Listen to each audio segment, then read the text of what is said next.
Good morning, everybody. Welcome to Jason Mackey's First 10, short version podcast talking all things Pittsburgh sports. Today is Monday, October 14th, and well, surprise, we aren't talking all things Pittsburgh sports. Today will actually be focused, as you would expect, on the Steelers game, a 32-13 victory over the Oakland Raiders. The Vegas Raiders. Excuse me, old habits die hard. But no, that was a fun one. A lot of Steelers fans out here. Just a super fun environment walking around last night. Just so obvious. They really made it their Vegas vacation, and I enjoyed it. My hotel room, greetings from here, is right across from the Sphere, and just really, really fun. Wish I would have been out here when Dead & Company was playing, but alas, we'll be just fine. I want to remind you first, we're brought to you by Edgar Snyder Associates. If you're injured in an accident, you're probably wondering what's next. For over 40 years, Edgar Snyder Associates has helped injury victims answer that question. Whether it's gathering evidence, collecting medical records, or dealing with insurance companies, Edgar Snyder Associates has helped over 75,000 people handle what's next. Call 1-800-94-EDGAR or visit edgarsnyder.com for a free consultation. And remember, there's never a fee unless they get money for you. All right, let's break this thing down. There was a whole lot going on.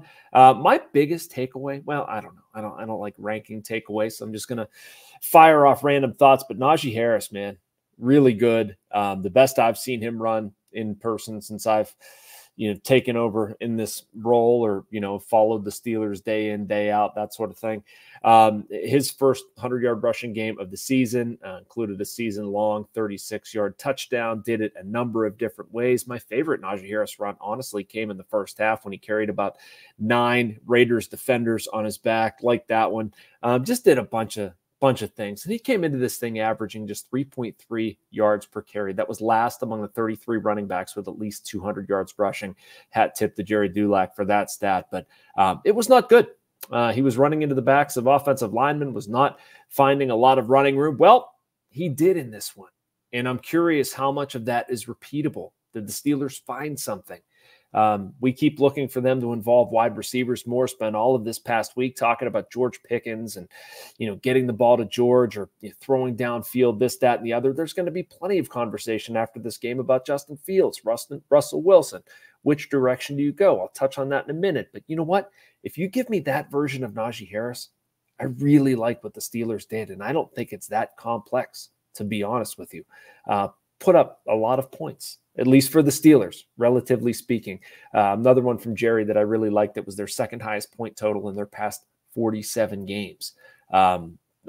Just absolutely crazy. Week 16 of last season, they beat the Bengals 34-11. Before that, it was November of 2021.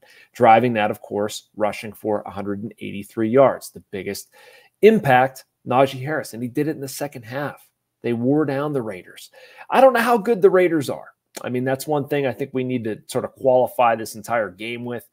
They shot themselves in the foot quite a bit, but I think you can take some of what we saw and assume it's for real. Again, just the spirited running, the different types of running, what the offensive line did with Najee Harris. I think Najee was a little bit more direct to the hole than we've seen him so far. Just really, really liked it. Hope it's repeatable on Sunday night against the Jets. All right, quarterback situation. What do you do? What do you do? I think I probably stick with Justin Fields. Not overly enamored with what he did earlier, but it was good enough. They're winning. They're 4-2. He was 14 of 24, 145 yards. Joe Starkey wrote a column on this, by the way, and he outlined the best reason that I've heard for continuing to play Justin Fields, and that's his mobility. He ran 11 times for 59 yards against the Raiders. 3-yard touchdown run, 7-yard touchdown run. It was very clear. He was helping the Steelers, 1, gain yards, and 2, avoid sacks. Was still sacked 3 times. But Zach Frazier has an ankle injury now. That could be a thing. Who knows? They're missing James Daniels, Troy Fautanu. Offensive line's banged up. Helps having a quarterback with some mobility. I don't know how permanent that will be, but the Jets, they have rushed the passer reasonably well. In Joe's column, he said that the Jets have 18 sacks in 5 games. I'm not sure I want to risk it with Russell Wilson. It's also just strange to remove your quarterback, and remember the stats we were talking about earlier, second highest point total in the past 47 games. Is that the time where you flip the switch on your starting quarterback? I'm just not sure it would be. And boy, did we get close, right? Think about the end of the second quarter. Justin Fields throws an interception. It probably should have stayed an interception, to be honest with you. Matthew Butler lands on Fields. I didn't think it was that egregious. His body weight, I understand what the rule says. I think the rule's dumb. If you look at that from the standpoint of, is this gentleman playing football or is he looking to hurt somebody? He's playing football. That's what I'd want a defensive tackle to do. Alas, well, a flag is thrown. Ball comes back. Steelers score, and they end up going into halftime with a lead. Instead, they would have gone in trailing with an interception. Fields would have really struggled. His passer rating at that point would have been 44.4, and you probably go a different direction. So all because of a flag, they wind up sticking with Justin Fields. Interesting. All right, going to talk about a few exemplary performances in this one. Also want to get to maybe some George Pickens talk and more about some key sequences in the game. But first, want to take a short break with a message from our friends with the Bradenton Area Convention and Visitors Bureau. Embrace the laid-back charm of island life while sinking your toes in the sand and discovering real, authentic Florida in the Bradenton area. Unspoiled beauty and pristine beaches, a vibrant waterfront downtown energized by local arts and culture, fresh Floridian cuisine with a flourish of rich history, and friendly locals ready to welcome you to this preserved paradise on Florida's Gulf Coast. Plan your visit today at BradentonGulfIslands.com. And welcome back to First 10. I'm your host, Jason Mackey. Thanks so much for finding us. We're here about 10 minutes, Monday through Friday, talking, usually bouncing around. Going to get to some other topics later in the week. Have plenty of Penguins and Pirates stuff I want to get to, as well as a little college whip around. There's been some interesting stuff happening with Pitt and Penn State. But anyway, all right, let's talk about two game balls that should go out from this one. Guys that are just, honestly, the best in the NFL at what they do right now. One is TJ Watt.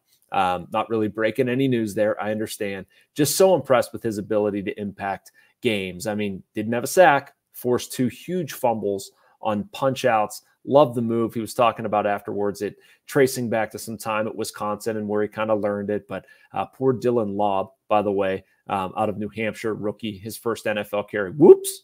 Fumbled that one. Amir Abdullah early in the fourth quarter. Watt got him as well. But just game-changing plays, splash created by the defense.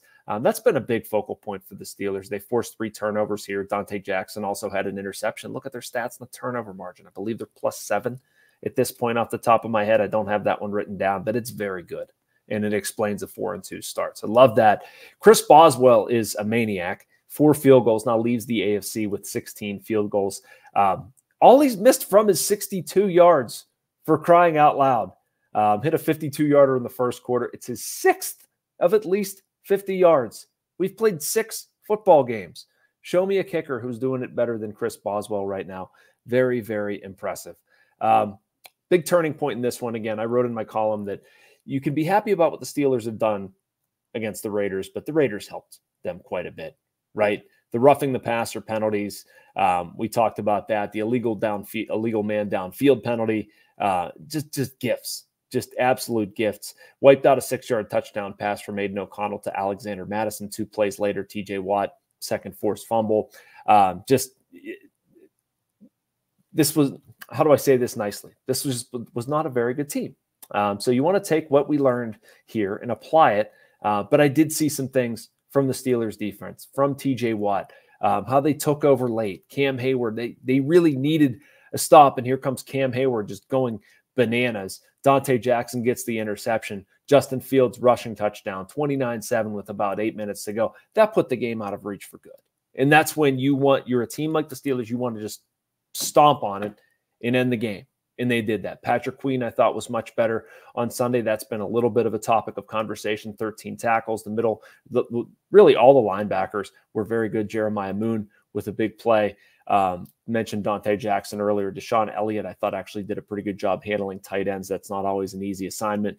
And they have a very good one there in Brock Bowers. So, again, the opponent was not great, but saw some things that are certainly encouraging for the Steelers in their victory over the Raiders. And, well, we'll see what they do this week against the Jets. If they stay with Justin Fields, if they go to Russell Wilson, I'm banking on Fields. And George Pickens, can they get him more involved? I thought it was interesting late. They were feeding him the ball, almost trying to get him a touchdown and some confidence. I don't have any problem with that. It's kind of funny. We all saw it happening, but you need Pickens. You need the wide receivers more involved. That was one part of this thing they didn't necessarily get, but you could see them trying, and the Steelers, Pickens, Mike Tomlin, anybody, they want the drama of last week behind, and I don't blame them one bit. So, all right, that does it for my first 10 today. I have a late flight on Monday. I'll probably be back on here talking. I don't know what we're going to get to. Maybe I want to get to some Pirates arbitration stuff, some Penguins talk. They have Montreal tomorrow finishing a road trip, so we'll talk about them a little bit. Anyway, make sure you like and subscribe. You can get this video and much more from our Post-Gazette, North Shore Drive podcast, and YouTube network. Thanks for watching First 10, everybody.